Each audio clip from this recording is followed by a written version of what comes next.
السلام عليكم ورحمة الله وبركاته. أحبائي في الله، منوريني ومشرفيني وجودكم على راسي من فوق. النهاردة بإذن الله هنعمل مع بعض روتين ضرب نار. أنا مت في الروتين ده، بس أنا معلش هقسم لكم الفيديو على فيديوهين عشان خاطر بجد الروتين طويل ومجهد جدا، فأنا قسمته على مرتين. بس أنا عملت كل اللي أنا هقولكوا عليه ده عملته في يوم واحد. اول حاجه جيت بالمنظر دوت. دخلت اوضه النوم الاطفال. هنا طبعا دي كانت شرابات باباهم، كانوا شاريها لهم جديده، دي بتاعت ريناد ودي بتاعت ادم. والشماعه اللي محطوطه دي بتاعت الانسه ريناد، كانت مطلعه لبس ليها من الدولاب بتاع المدرسه وسابتها لي هنا على المكتب. طبعا الفوضى دي مش هتتكرر تاني. والسرير المنحكش ده بتاعي، الفراق ده انا. والدواسات اللي انا وريتها لكم في الكرسي دي هتتحط هنا بعد الفرش، هي نضيفه انا منزلاها، بس كل ده هيطلع بره. وهنا بقى ابتديت ان انا اشيل كل الحاجات دي. طبعا شلت الفرش كله، شلت الهدوم دي بتاعت ادم، كان الترنج بتاعه ده هيتغسل، كل ده رايح الغسيل. طبعا زي ما انا قلت لكم اي حاجه آه وانا وانا بعمل بغسلها. طبعا ايه ده؟ انتي ايه اللي خلاكي تطلعي من الاطفال على الركنه؟ ما هو انا هعمل كله، هعمل الصاله وهعمل اوضه الاطفال وبغسل هدوم. بصوا، شايفين دي كل الملايات اللي انا طلعتها، اللي هي بتاعت اوضه النوم واوضه الاطفال واوضه ماما واوضه ايه تاني؟ بس هما الثلاثه دول. والفرش بتاع الركنه اللي أنا لسه شايلاه. هنا بقى كنت انا حاطه كرول في الغساله اهيت. دي الغساله دي كنت حاطه فيها كرول، بس لسه ما كنتش حطيت فيها الاوكسي. وهنا كنت حطيت اوكسي وكرول، بس الاوكسي طبعا نزل تحت، هيرغي دلوقتي لما اجي اشغلها. وابتديت ان انا قلت الاول اشغل غسالة على اي حاجة عقبال ما اكون بعمل حاجة. بقيت من الاوضة للحمام، من الاوضة للحمام، اروح اطلع الغسيل واشطفه واخش تاني اشوف اللي ورايا. تعبت جدا جدا فوق ما تتخيلوا والله. طبعا اي حاجة لازم الهدوم البيضة الاول هي اللي تتحط، عشان خاطر يبقى لونها ابيض كده فاتح دايما. وكل ما الغسالة تحس ان ميتها اتغيرت، غيري الغسالة وغيري المية بتاعتها عشان هدومك تنها نظيفة وجديدة على طول. ال- الهدوم لما بتغسلها بمية مش نظيفة آه لونها بتغير. طبعا الغسالة التانية دي انا ابتديت ان انا احط فيها برضو الابيض، وكنت حاطة فيها المفارش بتاعت اوضة النوم اللي هي المفارش البيضة. كنت حطاها برضو في الغسيل وكده. ادعولي بجد على خير كده ان انا اصلح بقى الغسالة بتاعتي. طبعا كنت شلت كل الخداديات بتاعت الركنة، نفضتها كويس وحطيتها جوه في اوضه النوم على السرير. وابتديت ان انا افضي الدنيا كده بالشكل ده. وكمان الحتت البني دي هنفضها كويس جدا، وهعينها برضو في اوضه ماما.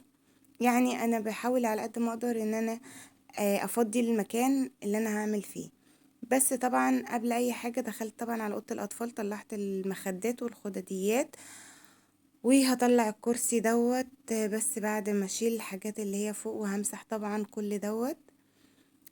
بس طبعا زي ما انتم متعودين مني انا بنضف في الاول من فوق على تحت. فطبعا زعفت الاوضه. اي مكان لازم تنضفيه لازم تاخديه من فوق لتحت، زعفي بقى ونضفي وشوفي. ما تخليش فيه عنكبوت في بيتك خالص، لان العنكبوت انا سمعت ان هو بيجيب الفقر، لان العنكبوت ما بيبقاش موجود غير في الاماكن المهجورة. عشان كده لما العنكبوت ربنا امره انه يعمل خيوطه على غار سيدنا محمد، ده هدفه ان هو كان يبان ان المكان ده مهجور ومفيش حد دخل فيه. فدايما بقى حاولي ان انتي تشيلي وتنفضي وتعملي. ولو تعبانه ما تجيش على نفسك، لان انا زي ما قلت لكم انا الفتره اللي فاتت كنت تعبانه، فما جيتش على نفسي خالص. كنت بروق الترويق الطبيعي اللي هو من على الوش لحد ما الحمد لله يعني ربنا قدرني ان انا اظبط شقتي تاني من الاول. ودي فرحة كبيرة جدا على قلبي يا جماعة، والله العظيم انتوا ما تعرفوا انا قد ايه مبسوطة جدا بالنتيجة اللي انا وصلت لها دلوقتي، وان انا الحمد لله ابتديت احس ان شقتي ابتدت ترجع تاني، هي شقتي انا النظيفة الجميلة الحلوة اللي انا محافظة عليها. احساس وحش قوي قوي قوي قوي انك تكوني متعودة على النظافة وفجأة كده ما تقدريش انك تعملي. هنا بقى كانت رينات جت من المدرسة ولقيتها جايبة فراشة بالمنظر ده على كتفها، شكلها حلو قوي سبحان الخالق. بصوا الواناتها تحفة وما بتطيرش، مش عارفة يا عيني، تقريبا جناحها فيه حاجة فمش بتطير، فكل شوية يا عيني كده تفتح لها جناحها اقول لها بالراحة بالراحة عليها. بصوا ما هي بتفتح وتقفل جناحها بنفسها، فانا خدتها جرأت يعني وخدتها، كانت الواناتها نفس لون العباية اللي انا كنت لابساها، الواناتها حلوة جدا وشكلها تحفة. بصوا هنا انا حطاها على ايدي فهنا كانت طارت ووقعت على البنطلون بتاع رينات، فخدتها تاني على ايدي. بصوا بصوا شكلها حلو قوي وهي بتمشي كده، جسمي كان بيقشعر على فكرة، بس هي ما بتعملش حاجة مش بتضر يعني. عشان خاطر برضو ما يبقاش حرام علينا، احنا عندنا زرع في البلكونة برا، قلت لها يا رينا تحطيها على الزرع اللي برا عشان خاطر ربنا بقى يتولاها، يعني قدرت تطير ماشي، ما قدرتش تطير احنا مش هنعرف نربيها، مش عارفين هي بتاكل ايه ولا بتشرب ايه ولا اي حاجة خالص، فعشان ما نبقاش واخدين ذنبها او يتنيهم يلعبوا بيها لحد ما تموت. وهنا بقى ابتديت ان انا امسك المكتبة واي حاجة فيها. بصوا بقى القماشة اللي معايا دي قطن حلوة جدا في التنظيف، الفوط بتسيب وبر، مهما تمسحي تلاقي فيه وبر كده تاني، فما بحبش بصراحة تنظيف الفوط عن القطن. هنا بقى كنت خلاص رصيت الحاجة تاني بعد ما كنت نزلتها، ورحت جاية بقى مسحة الرخامة بتاعت المكتب، ومسحة الكيبورد والمكان اللي بتحط فيه الكيبورد، تنظيف تنظيف تنظيف على طول كده. خليكي شاطرة وسريعة.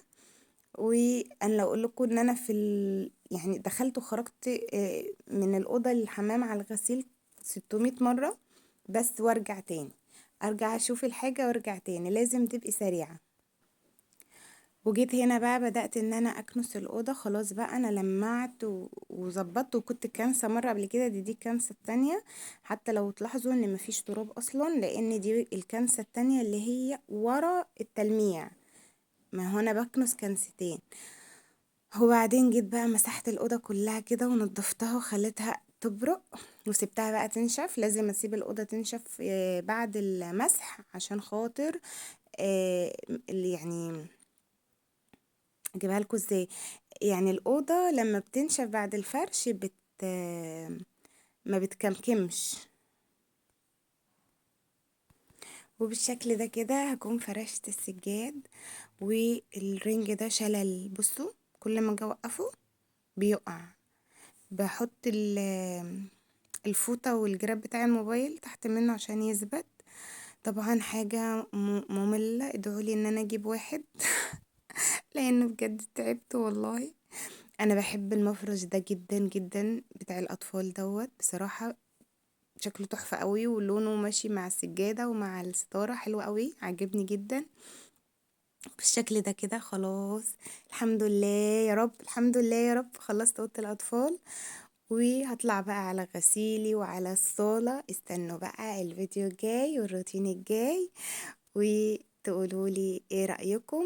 وطبعا انا كله عملته زي ما انا قلت لكم في نفس اليوم، عايزة بقى منكم تشجيع، كومنت حلو كده يشجعني، وعايزة لايك واشتراك وتفعيل زر الجرس عشان اي فيديو اي حاجة انزلها لك يجيلك اشعار بيها وتخشي تتفرجي على طول، وتقولي لي ايه رأيك في التعليقات. ودمتم في حفظ الله وأمانه، والحمد لله التي تتم بنعمته الصالحات، الحمد لله يا رب. مع السلامة.